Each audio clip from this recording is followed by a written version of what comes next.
Let's say, hypothetically, you lead a nation and you're at war. It doesn't matter why or who started it, all that matters is, as far as you can tell, your nation's continued prosperity and/or existence is being threatened. Would you play fair? Yeah, odd question, right? You're not gonna play fair. You're gonna hiss and scream and throw dirt in their eyes and kick them where it hurts. Because it's war, not Saturday paintball. I mean, what is fair anyway? War doesn't have rules, right? I'm RJ Dusky with Historic Autographs, here to ruin your hypothetical battle plan by informing you that yes, war has rules and ethics. You might have already been thinking as much. In war, you can't just do whatever you want. I mean, you can, but beyond strategy and resource management limiting your options already, there are certain internationally agreed upon lines that a nation should not cross, unless they're okay with receiving the same treatment from the enemy. Here in Episode 6 of our World War II series, let's talk about international ethics and treaties, about NATO, the League of Nations, the United Nations, about the rules of war and the result of breaking them: war crimes.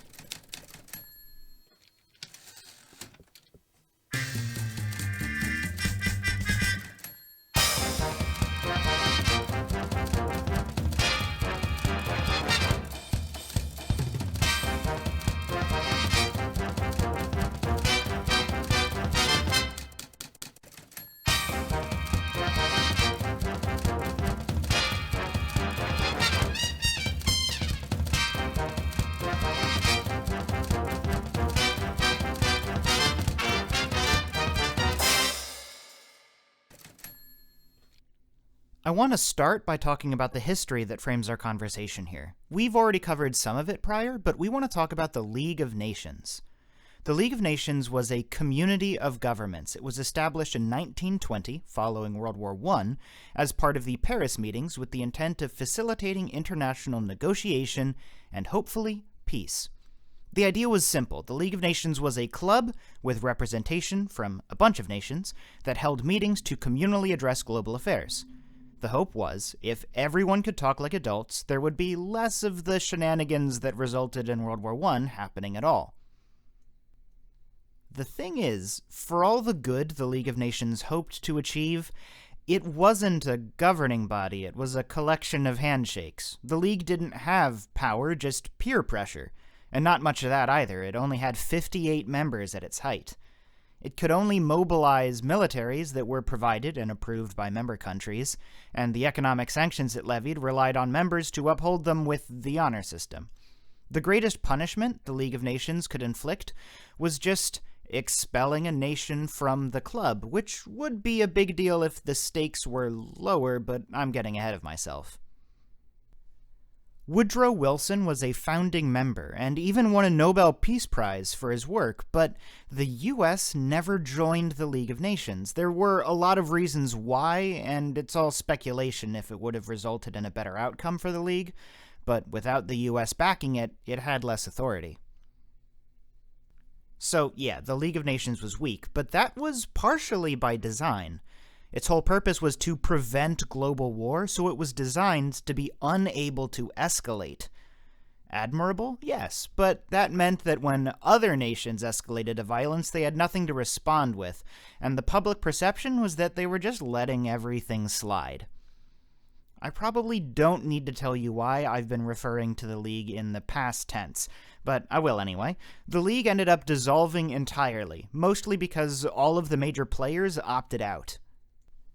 Germany was actually excluded from the beginning as punishment for starting World War I, which, as we've covered, just bred resentment. Japan left because the League didn't like them using military force to expand their empire. Italy left because the League didn't like them using military force to invade Ethiopia. Russia left because they briefly split in half, and also did empire things. Germany's Weimar Republic was actually allowed to join in 1926, but then Hitler made sure to pull him back out in 1933. The League stopped meeting when the war started in earnest, and it was dormant until 1946, when it met one last time to properly and officially disband. And by then it had a pending replacement, but we'll get to that. Let's focus on the main point here. What did the League of Nations do? As we've already tangentially discussed, not much. They tried and failed a number of radical methods to just flat out put an end to global conflict, like getting everyone to agree to mutually demilitarize, or to mutually punish anyone who initiates war as an aggressor. But it doesn't take a 30-minute breakdown of geopolitics to understand why it was more or less impossible to get these ideas off the ground. It's not that the ideas were inherently unattainable, just that a global peace pact requires a more secure foundation than the honor system, and the League just didn't have that kind of influence.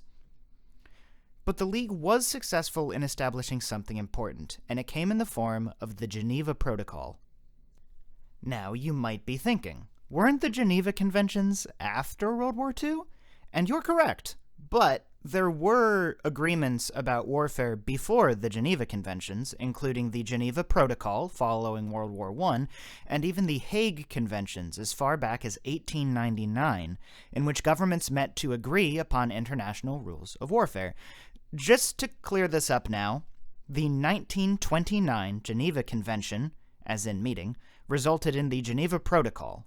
The 1949 Geneva Convention, as in meeting, resulted in the Geneva Conventions, as in agreements, and extension of the Geneva Protocols, plural.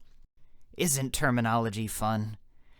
Anyway, the Hague Conventions established specific yet largely unenforced rules for what ethical behavior is during warfare. It's based on an even earlier set of combat ethics called the Lieber Code, which was in turn based off of other long-standing traditions of warfare, and so on and so forth.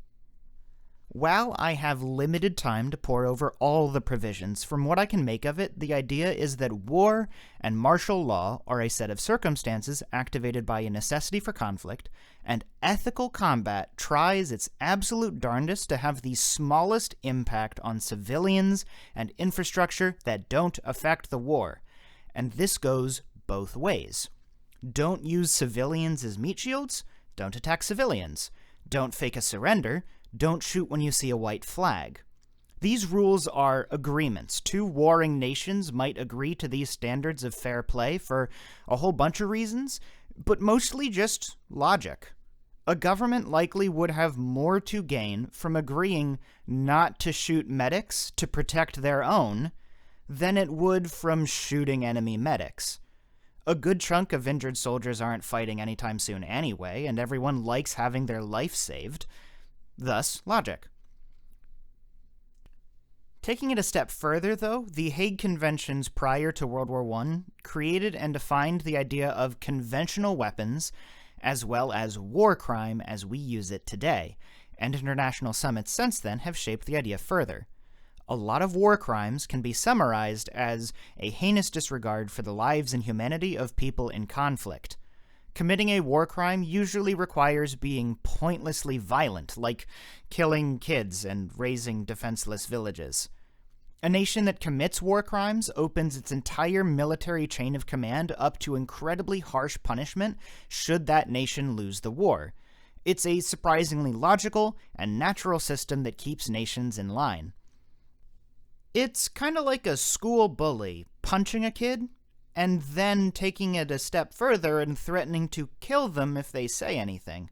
The severity of the decision to escalate to death threats might buy the bully a few days, but then, if/when they're caught, they're punished for the punch and also the death threat, which is notably more severe. Make sense? But we can get back on track here and talk about the Geneva Protocol, which is actually a great example of that aforementioned principle in action. World War I featured widespread use of a relatively new warfare technology, chemical weapons. They were imperfect, but if you know anything about them, you also probably know they're absolutely terrifying. Chemical weapons like mustard gas are indescribably agonizing. Sure, you could survive it, but will leave you in really bad shape. And if it kills you, it does so slowly and painfully. The Geneva Protocol banned the use of lethal poison gas and also biological weapons, as it was quickly recognized that unrestricted chemical and/or biological warfare was, I think this is the best way to word it, something no one wanted to exist. And so we have the natural formation of a war crime. Using lethal chemical weapons could give you a tactical advantage. But now, everyone who was complicit in their use could get imprisoned or executed. So it becomes a question of how many scientists and commanders are willing to go all in. Not to mention the other part of that agreement that we discussed earlier. Using chemical weapons means you're giving the enemy the green light to use them too. So it's just better for everyone involved if you create an official global precedent that they're bad and the people who use them are bad. Non-lethal gas, like tear gas and smoke bombs, are used in some circumstances, and yeah, lethal chemical weapons have still been used despite the ban, but more sparingly than they might have been otherwise. The fact that America and Britain had chemical weapons stockpiled for World War II meant Japan and Germany didn't use their own, at least against the US and Britain. Japan used gas and bioweapons against China since they couldn't fight back, and Germany used gas to kill people in camps. Again, though, this proves my point because the Axis lost the war and then had to publicly face the consequences of intentionally using cruel tactics against opponents and prisoners. But that's enough about the League of Nations, and that's plenty of context for what came after. The formation of the United Nations began with the Allied powers. President Franklin D. Roosevelt and Prime Minister Winston Churchill, cabinets and administrations included, worked to form the Atlantic Charter during World War II. The Atlantic Charter was preliminary plans for what to do once the war ended, and it involved a lot of nations, many of which agreed to the plans and were eager to work together with the Allies to get rid of the Nazis that were occupying them. The Allied powers became officially known as the United Nations, and joining the Allies included signing their Declaration by United Nations and, declaring war on the Axis. In 1945, with the war won, the structure that was the United Nations remained and expanded to fill the same role as the League of Nations had: global communication and peacekeeping. It started with 51 member states, and today it has 193. It certainly seems like the UN succeeded where the League failed. Now, a quick break here. We're about to talk about the war crimes committed during World War II, which gets pretty heavy. This is your warning in case you're like me and like to be emotionally prepared for that sort of thing.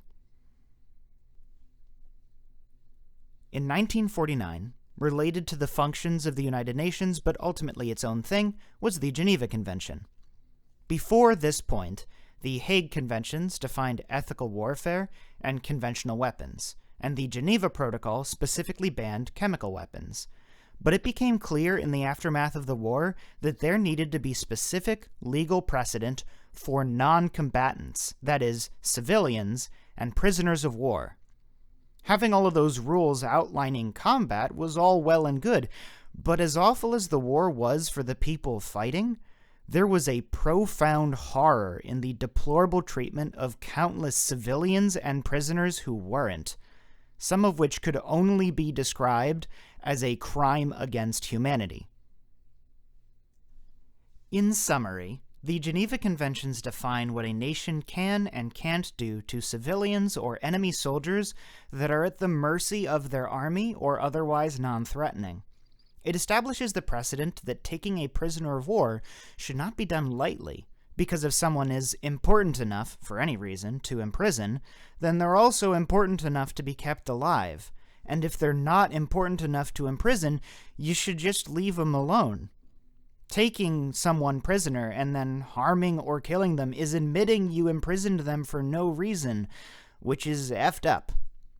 There are, of course, a lot of nuanced and technical boundaries, but today we'll just talk about the grave breaches, i.e. war crimes. Grave breaches include, but are not limited to, killing prisoners or civilians, torturing or experimenting on prisoners or civilians, forcing prisoners or civilians to serve in an opposing military, taking hostages, and egregious wanton destruction of infrastructure and property.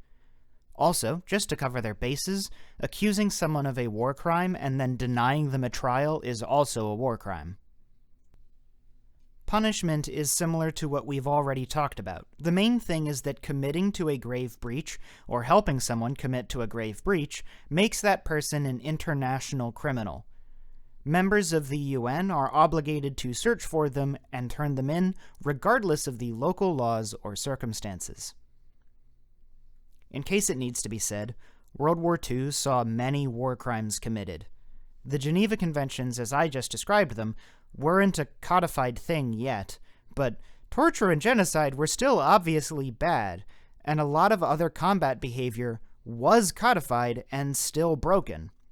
For example, right off the bat, Japan's use of chemical and biological weapons in Manchuria violated the Geneva Protocol from World War I, and Nazi Germany cutting through neutral territory, Belgium, to attack France without declaring war on Belgium was likewise a violation of the Hague Conventions.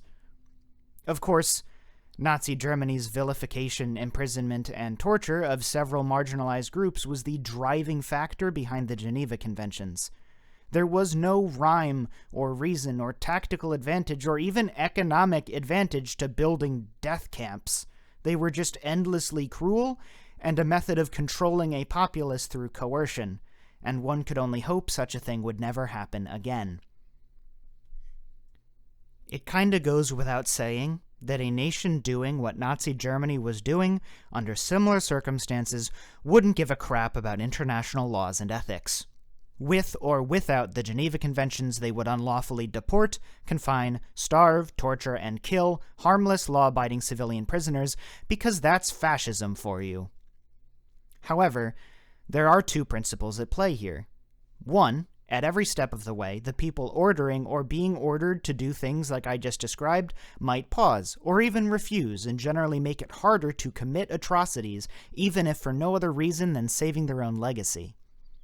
Two, it solidifies the idea that any military organization, government or otherwise, needs to act with discretion and control, that every life is worth more than what it takes to keep them alive, and that wars should be focused, dignified, and precise, or preferably not exist at all.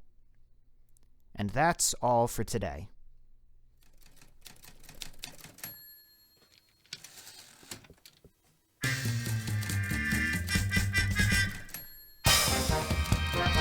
Thank you for watching this episode and this Historic Autographs video series.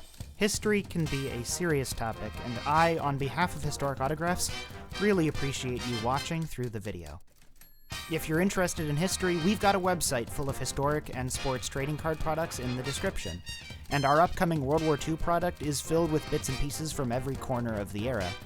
Tune in next time for our final episode in the series, and try not to commit any war crimes. See ya!